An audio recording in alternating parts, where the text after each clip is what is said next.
This lecture we will talk about the respiration. इस lecture में हम रेस्पिरेशन के बारे में स्टडी करेंगे। रेस्पिरेशन एक्चुअली होता क्या है? The process of releasing energy from food is called respiration.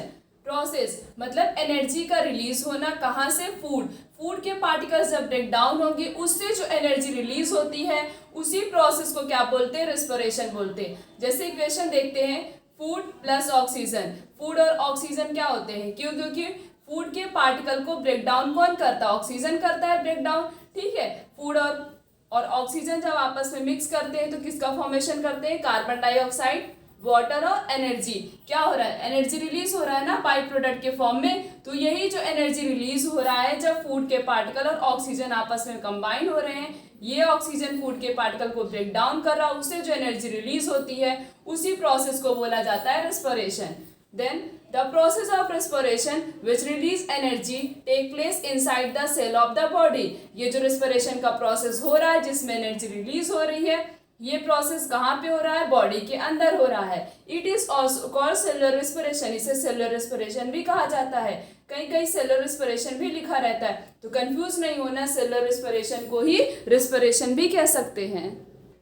There are two by product of cellular respiration. Cellular respiration के दो प्रोडक्ट होते हैं, मतलब रेस्पिरेशन होने के बाद जो प्रोडक्ट निकलता है वो कौन कौन सा होता है? CO2 होता है और क्या होता है? वाटर होता है। ठीक है, अब ये CO2 जो होता है ये वेस्ट प्रोडक्ट है, मतलब हार्मफुल है हमारी बॉडी के लिए, इसीलिए ये जो होता है वो बॉडी से रिमूव हो जाता है, इसका कोई भी काम नहीं होता हमारी बॉडी के अंदर।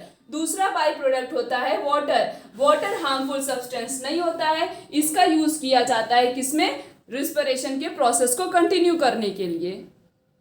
Next is two type of respiration. Respiration में टू टाइप्स होते हैं। कौन कौन से होते हैं? एक होता है एरोबिक रेस्पिरेशन, दूसरा होता है एनारोबिक रेस्पिरेशन। पहले हम बात करेंगे एरोबिक रेस्पिरेशन की।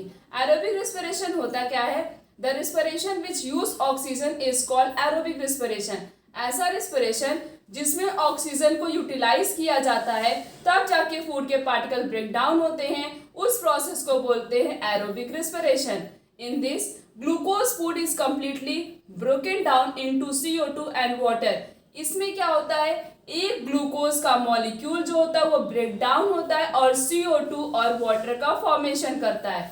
एरोबिक रेस्पिरेशन में क्या होता है? ऑक्सीजन यूटिलाइज किया जाता है और एक ग्लूकोज का मॉलिक्यूल ब्रेक डाउन होता है जिससे CO2 और वाटर का फॉर्मेशन होता है। तो बाई प्रोडक्ट क्या हो गया एरोबिक रेस्पिरेशन का? CO2 plus water. ठीक, उसके बाद रिएक्शन हम देख लेते हैं। जैसे ग्लूकोज का एक मॉलिक्यूल है, ठीक है, ये ब्रेक डाउन होता है, किसका फॉर्मेशन करता है? पायरुवेट बोलो चाहे पायरुविक एसिड, इसका फॉर्मेशन करता है। एक ग्लूकोज का मॉलिक्यूल ब्रेक डाउन होता है और दो मॉलिक्यूल जो है पायरुविक एसिड का फॉर्मेशन करता है। इस प्रोसेस को बोलते हैं ग्लाइकोलिसिस। ग्लाइको का मतलब होता है ग्लूकोज, लिसिस का मतलब होता है ब्रेक डाउन, और ये ग्लाइकोलिसिस प्रोसेस किसमें होता है? साइटोप्लाज्म में भी होता है। किसमें होता है? साइटोप्लाज्म में होता है। उसके बाद ये पायरुविक एसिड, ये जो टू मॉलिक्यूल है पायरुविक एसिड, ये किसमें एंटर करता है? क्रेब्स साइकिल में एंटर करता है।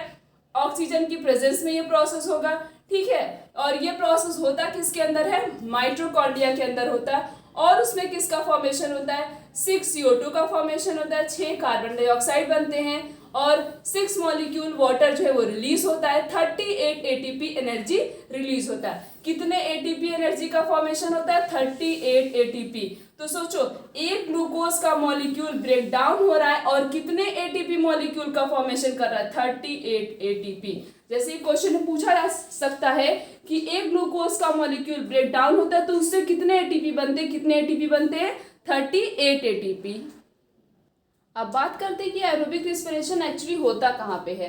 एरोबिक रेस्पिरेशन कहाँ पे होता है? माइटोकॉन्ड्रिया में होता है। किसमें होता है? माइटोकॉन्ड्रिया में होता है। एग्जाम्पल है एरोबिक रेस्पिरेशन के human being, dog, cat, elephant, cow, buffalo, goat, deer, bird, lizard, snake and earthworm. और भी बहुत सारे ऑर्गेनिज्म है जिनके अंदर कौन सा रेस्पिरेशन होता है? Aerobic respiration.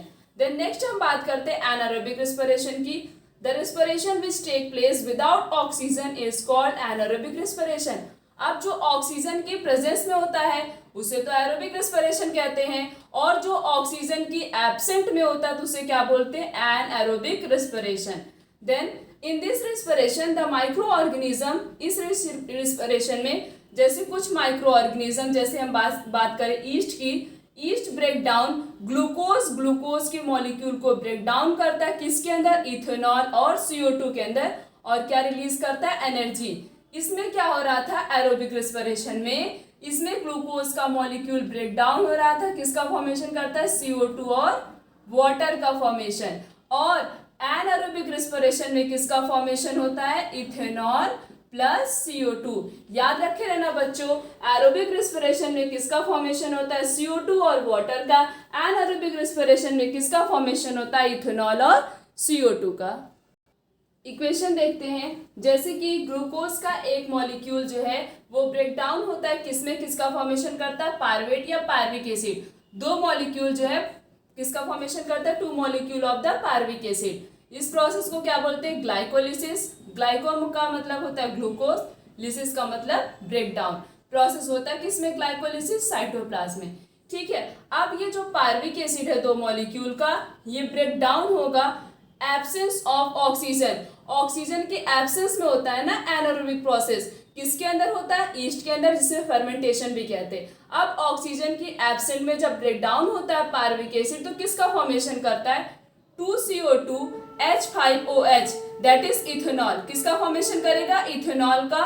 कार्बन डाइऑक्साइड और 2 ATP एनर्जी रिलीज हो रहे थे, ठीक है, रिलीज होगा। और एरोबिक रेस्पिरेशन में क्या हो रहा था, किसका फॉर्मेशन होता है, CO2 का, वाटर का, और 38 ATP के मॉलिक्यूल रिलीज हो रहे थे। लेकिन इसमें क्या हो रहा है, 2 ATP मॉलिक्यूल्स रिलीज हो रहा है। अभी तक हमें 2 डिफरेंस पता चले। पहला डिफरेंस, एरोबिक रेस्पिरेशन किसमें होता है, ऑक्सीजन की प्रेजेंस में होता है। एनारोबिक रेस्पिरेशन ऑक्सीजन के एब्सेंस में होता है। एरोबिक रेस्पिरेशन में 38 ATP यूटिलाइज किए जाते, जबकि एनारोबिक रेस्पिरेशन में कितने ATP, 2 ATP के मॉलिक्यूल। ठीक है, अब देखते हैं ये प्रोसेस होता किस में है। एरोबिक रेस्पिरेशन माइटोकॉन्ड्रिया में होता है, अभी मैंने बताया, और एनारोबिक रेस्पिरेशन किस में होता है, साइटोप्लाज्म में होता है। एग्जाम्पल हो गया एनारोबिक रेस्पिरेशन का non green plant, that is east. समझ में आया। उसके बाद अब हम बात करते हैं एनारोबिक रेस्पिरेशन जो है ह्यूमन बीइंग में भी होता है। अब वो किस कंडीशन में होता है इसकी बात हम करेंगे। एनारोबिक रेस्पिरेशन कहाँ पे होता है, हमारी मसल्स में होता है। During the vigorous physical exercise when oxygen get used up faster in the muscle cell than can supplied by the blood। Anaerobic respiration किस में होता है, हमारे मसल्स में होता है। जब बहुत ज्यादा विग्रस मतलब बहुत ही ज्यादा एक्सरसाइज जब करने से ऐसी कंडीशन आती है, एक्सरसाइज करना या वॉकिंग करना, बहुत ही फास्ट जो है दौड़ना, उस कंडीशन में क्या होता है, बहुत ही ज्यादा अमाउंट में ऑक्सीजन की जरूरत पड़ती है।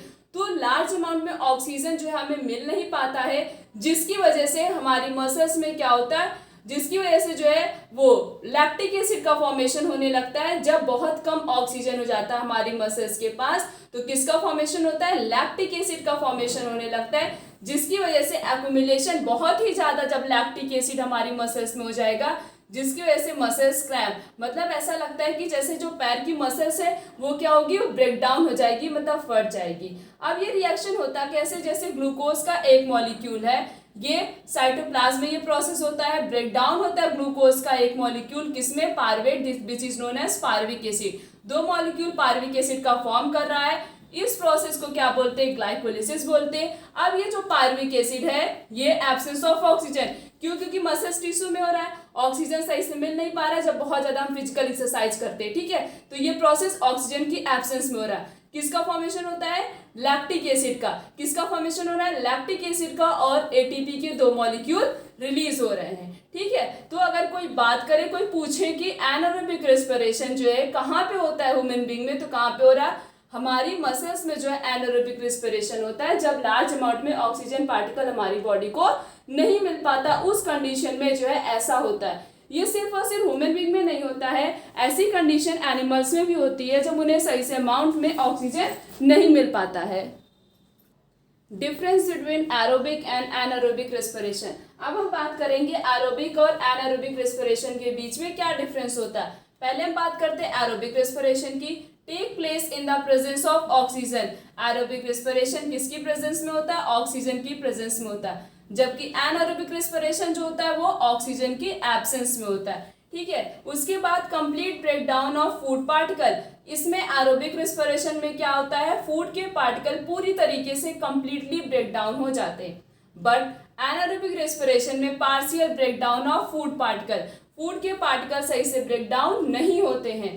Then next is the end product is CO2 plus water. Aerobic respiration का इन प्रोडक्ट क्या होता है, CO2 और वाटर, जबकि एनारोबिक रेस्पिरेशन का ईस्ट की बात करें, प्लांट की बात करें तो उसका इन प्रोडक्ट क्या होता है, इथेनॉल और CO2 होता है। और लैक्टिक एसिड किसका होता है, एनिमल्स में होता है, एनिमल्स की मसल्स में, ठीक है।